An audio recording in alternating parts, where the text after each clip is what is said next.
চলুন বন্ধুরা ঘুরে আসি আমাদের পৈতৃক কাঁঠাল বাগান থেকে। অনেক দিন যাওয়া হয় না, আজকে সবাই মিলে ঠিক করলাম যে আমাদের পৈতৃক কাঁঠাল বাগানটা ঘুরে ঘুরে দেখব। এবং যেহেতু এটা বৈশাখ মাস, কাঁঠালের সিজন, এই কাঁঠাল বাগানটা আমরা একটা লোকের কাছে বাগি দিয়ে রেখেছি। তিনি এটা রক্ষণাবেক্ষণ করেন এবং বছরে আমাদের কিছু টাকা দেন এবং কিছু কাঁঠালও দিয়ে যান। আর তিনি এগুলো রক্ষণাবেক্ষণ করে সেগুলো বাজারে বিক্রি করে কিছু টাকা কামাই করেন এবং তার সংসার পরিচালনা করেন। দীর্ঘদিন যাবতই এই লোকটা আমাদের এই কাঁঠাল বাগানটা পরিচালনা করে আসছে এবং এর রক্ষণাবেক্ষণ করে আসে।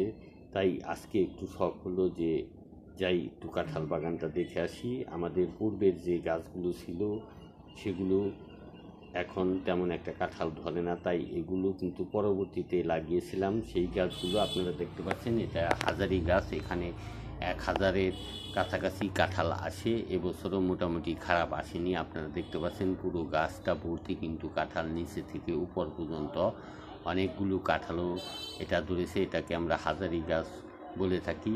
এই লোকটা এর আয় ব্যয় সম্পূর্ণ নিজে নিয়ে থাকে এবং বাৎসরিকভাবে আমাদের এই 10টা গাছ আর এবং এই বাগানটার জন্য মোটামুটি কিছু টাকা দেয়। যেহেতু এই লোকটা পূর্বে আমাদের বাড়িতে কর্মরত ছিল, এখন সে ছেলে মেয়ে নিয়ে এই এলাকায় বসবাস করে, যার কারণে এই বাগানটা ওনাকে দিয়ে দিয়েছি রক্ষণাবেক্ষণ করে। উনি সংসার চালায়, ওনারা এই জমি জমাগুলো ঠিকঠাক মতো দেখে রাখে। এই জায়গাটা আমাদের বাড়ি থেকে বেশ কিছু দূরে, কিন্তু আমরা এটা দাদার স্মৃতি হিসাবে রেখে দিয়েছি, যার কারণে এই জমিটা আমরা বিক্রি করি না। এটা আমাদের পৈতৃক কাঁঠাল বাগান।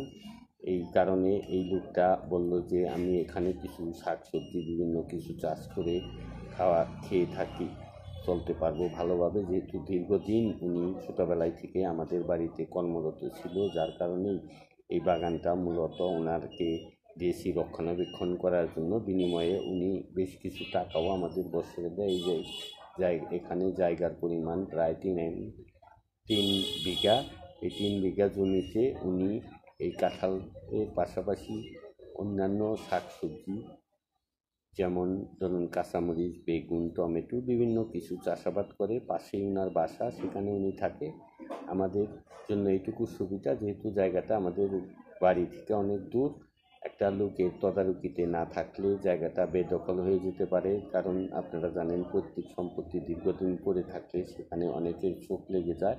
তাই আমরা লামসাম কিছু টাকার বিনিময়ে এই লোকটাকে তদারকি করার জন্য দিয়েছি, যাতে উনি এখানে ফসল ফলিয়ে নিজের সংসার পরিচালনা করতে পারে। দেখুন কী পরিমাণ কাঁঠাল।